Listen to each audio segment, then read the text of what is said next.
جہاں یہ مجھے ڈھونڈ نہیں پائے، اور اس کے بعد میں وہاں سے نکلنے میں کامیاب ہوا۔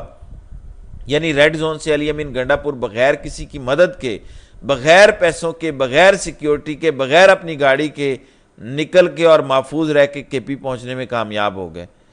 اب پتہ نہیں کوئی جیمز بانڈ والی مووی انہوں نے دیکھ لی ہوگی علی امین گنڈا پور نے، کیسے یہ ساری کہانی بنائی ہے۔ بہرحال کچھ لوگ زیادہ غصے میں بات کر رہے ہیں کہ عمران خان کے نظریے کو آج علی امین گنڈا پور نے دفن کر دیا ہے، یعنی کم از کم اپنی باہر کی لیڈرشپ کی حد تک۔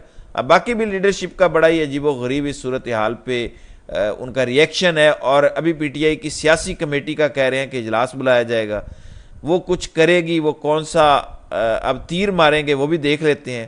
عوام کو علی امین گنڈا پور نے کوئی ڈائریکشن نہیں دی کہ آپ جو ڈٹے ہوئے ہیں وہاں ڈٹے رہیں یا احتجاج ختم ہو گیا ہے، بلکہ ان کی باتوں سے مجھے یہ سمجھ آیا کہ ہمیں صرف چیلنج تھا کہ ہم نے ڈی چوک پہنچنا ہے، ہم ڈی چوک پہنچ گئے تھے، اس کے بعد ہم چلے گئے پھر کے پی ہاؤس ریسٹ کرنے کے لیے، تھوڑا سا فریش اپ ہونے کے لیے، اور وہاں سے پھر باقی ساری کارروائی شروع ہو گئی، ایک دم چھاپا پڑتا ہے اور سارا کچھ ہوتا ہے۔ تو یہاں سے یہ سمجھ آتا ہے کہ علی امین گنڈا پور کے مطابق وہاں رکنا نہیں تھا، بلکہ احتجاج ختم کر کے بس منتشر ہو جانا تھا، ہم نے بس پہنچ کے دکھانا تھا، وہ ہم نے دکھا دیا ہے۔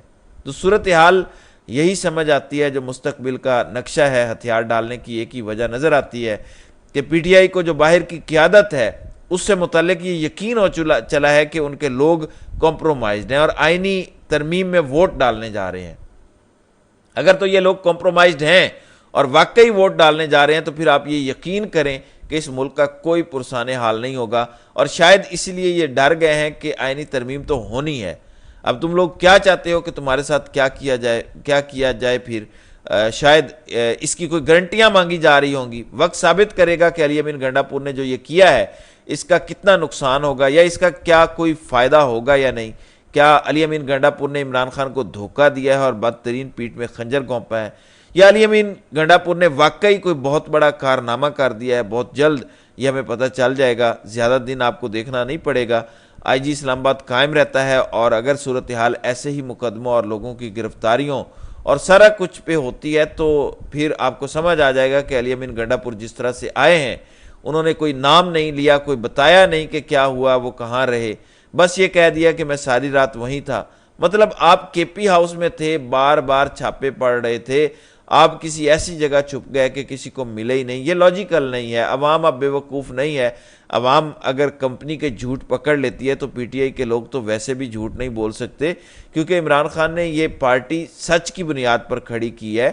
یہاں پہ کوئی بندہ غلط بیانی کرے گا تو فوراً پکڑا جاتا ہے۔ علی امین گنڈا پور کو سچ بتانا پڑے گا، پورا 100% سچ، اور جو بھی ہے اپنا ہی بتا دیں کہ میں ایسے نکلا، یہاں پہ بیٹھا، اس جگہ پہنچا تو یہ بندہ مجھے ملا، کچھ بھی کر کے انہیں ایک ایسی پلاسبل سٹوری بتانی پڑے گی جو لوگوں کو یقین دلا سکے۔ ایسے نہیں کہ آپ ویگ سی بات کریں، لوگوں کو پتہ بھی نہ ہو حقیقت میں کیا ہوا ہے، آپ کیسے بچنے میں کامیاب ہو گئے۔ جب آپ کی ساری سیکیورٹی پکڑی گئی، سیکیورٹی ہر وقت آپ کے ساتھ ہوتی ہے، آپ کیسے کسی ایسے کمرے میں تھے جہاں کوئی بھی اور نہیں تھا اور آپ وہاں چھپے رہے اور بچ گئے؟ یہ تو نہیں ہو سکتا۔ تو ایسی صورتحال میں اب سیاسی کمیٹی کو یہ فیصلہ کرنا ہے کہ علی امین کے ساتھ جو بھی ہوا ہے وہ سچ بتائیں گے یا اسی طرح پردہ رکھیں گے، اور اگر پردہ رکھیں گے تو کیا اس کا کوئی آگے سے رد عمل بھی آئے گا پازیٹیو، یا نیگیٹیو ہی رد عمل آئے گا، یا وہی مارا ماری چلے گی، یا وہ عمران خان کو رہا کرنے کے لیے تیار ہو رہے ہیں؟ عمران خان سے کیا جیل میں رات کو مذاکرات ہوئے ہیں؟ دیکھیں بیچ میں سے ہو سکتا ہے ہمیں پتہ چلے کہ علی امین گنڈا پور کے ذریعے اصل میں جو اس ملک پر قابض قوتیں ہیں ان کے عمران خان سے مذاکرات ہوئے ہیں رات کو، ہمیں کیا پتہ، خبر تو نہیں ہے، لیکن اگر ایسا ہو گیا ہے تو وہ بھی ہمیں بہت جلد اس کے نتائج دیکھ کے پتہ چل جائے گا۔ لیکن ایٹ دا مومنٹ علی امین گنڈا پور کی تقریر آن اٹس فیس بہت مایوس کن ہے۔ عوام یہ سمجھ رہے تھے کہ دوسری بار ان کے ساتھ یہ ہوا ہے کہ چند ہفتوں کے اندر اندر دو دفعہ ایسا ہوا ہے تو وہ اس بار سچ بولیں گے، لیکن وہ پھر خاموش رہے ہیں، پھر پردے رکھ رہے ہیں، اور اس کے پیچھے اس امید کا اظہار کر رہے ہیں کہ ادارے بیٹھیں گے اور معاملات سلجھا لیں گے۔